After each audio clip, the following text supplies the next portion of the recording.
नमस्कार दोस्तों, दुनिया में ऐसी कई वस्तुएं हैं जो जिसके भी पास जाती हैं तो उसका बुरा होने लगता है। तो आज हम कुछ ऐसी ही वस्तुओं के बारे में जानेंगे जो अपने साथ बुरा समय लाता है। Dybbuk box. 2001 में केविन मानस ने एक वाइन कैबिनेट खरीदा जिसकी ईबे पर नीलामी हुई थी।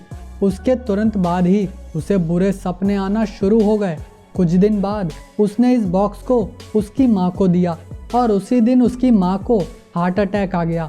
उसके बाद ये बॉक्स जिसके भी पास गया उसके साथ कुछ न कुछ अनहोनी शुरू हो गई। इसके अंतिम मालिक जेसन हैक्स्टन थे जो एक दवाइयों के म्यूजियम में संचालक थे। उन्हें रातों को डरावने सपने आने लगे और साथ ही त्वचा की बीमारी हो गई। इस घटना के बाद माना गया कि इस बॉक्स पर किसी प्रेत का साया है। इस तरह के बॉक्स को अंग्रेजी में डिबुक बॉक्स कहते हैं। तब जेसन और उनके साथियों ने दूर कहीं जमीन में इसे दफना दिया। मौरी वॉरियर मास्क। मौरी वॉरियर कई सौ साल पहले न्यूजीलैंड के निवासी थे जो किसी भी लड़ाई पर जाने से पहले एक मास्क बनाते थे। वो मानते थे कि जो भी वॉरियर लड़ाई में मरता है वो अपने बनाए मास्क में उसकी आत्मा बच जाती है। यहाँ पर पुरुषों को इस मास्क से कोई समस्या नहीं है। समस्या तो बस गर्भवती महिलाओं को है। गर्भवती महिलाएं जैसे ही इन मास्क के करीब जाती हैं उन्हें कुछ अजीब सा लगता है, वो घबराने लगती हैं। आज ये मास्क न्यूजीलैंड के म्यूजियम में रखे हैं और उन पर एक चेतावनी भी लिखी है कि गर्भवती महिलाएं इन मास्क के करीब न जाएं अगर आप अपनी और अपने बच्चे की सलामती चाहते हो तो। रोते बच्चे। इटालियन चित्रकार जियोवानी ब्रगोलिन वर्ल्ड वॉर 2 के बाद वेनिस में रोते बच्चों की तस्वीरें बनाकर बेचते थे। ये चित्र काफ़ी मशहूर हो गए और लोग इसे अपने घरों में लगाने लगे। पर तब कुछ अजीब होना शुरू हुआ।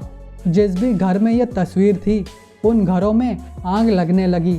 अजीब बात यह थी कि पूरे घर जलकर राख हो जाते, पर इन तस्वीरों को एक खरोच भी नहीं आती।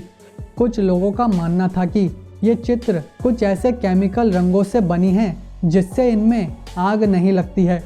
एक अंग्रेजी अखबार ने लिखा कि जिस बच्चे की ये तस्वीर बनी है वो अनाथ था और उसके अनाथ आश्रम में आग लगी थी जिसमें वो बच्चा जलकर मर गया था, जिससे ये चित्र श्रापित बन गया है। Hope diamond. दुनिया में सबसे प्रसिद्ध हीरो में से एक है होप डायमंड, जो एक सामान्य रूप से बड़ी नीलम मणि है। इसकी कीमत $250 मिलियन की है। इस हीरे को सबसे पहली बार 1653 में एक फ्रांसीसी व्यापारी ने भारत में इस 115 कैरेट के नीलम हीरे को प्राप्त किया जो उसने एक भगवान की मूर्ति में से निकाला था। कुछ वर्षों बाद उस व्यापारी को कुछ जंगली कुत्तों ने अपना शिकार बनाया और अब तक ये हीरा 10 से अधिक लोगों की जान ले चुका है। तब इस हीरे को श्रापित माना गया कि जो भी इसे पहनता है उसकी जिंदगी दुर्भाग्य और दुखों से भर जाती है। तूतनखामन की कब्र। राजा तूतनखामन की कब्र श्रापित थी ऐसा माना जाता है क्योंकि इस कब्र के खुलने के बाद एक के बाद एक इससे जुड़े लोगों की मौतें शुरू हो गई। राजा तूतनखामन की कब्र को 29 नवंबर 1922 को लॉर्ड कनारवन ने खोली थी। लॉर्ड कनारवन की मौत कब्र खुलने के 4 महीने में हो गई। उसे एक मच्छर के काटने से इन्फेक्शन हो गया था। जॉर्ज गोल्ड एक धनी अमेरिकी रेल अधिकारी थे जिन्होंने कब्र खोदने के लिए पैसे दिए थे। उनकी मौत कब्र खुदाई के 7 महीने में हो गई। सर आर्चीबोल्ड डगलस रीड एक रेडियोलॉजिस्ट थे जिन्होंने तूतनखामन की मम्मी का एक्सरे किया था, जिनकी 15 जनवरी 1924 को एक रहस्यमय बीमारी से मौत हो गई। ये तो कुछ नाम है और ऐसे करीबन 11 लोगों की जान गई जो इस काम में शामिल थे। तो ये था आज का वीडियो। दोस्तों, ये वीडियो काफ़ी मेहनत के बाद बना है जिसके लिए एक लाइक तो बनता है और सब्सक्राइब बटन को प्रेस करना मत भूलिएगा। धन्यवाद।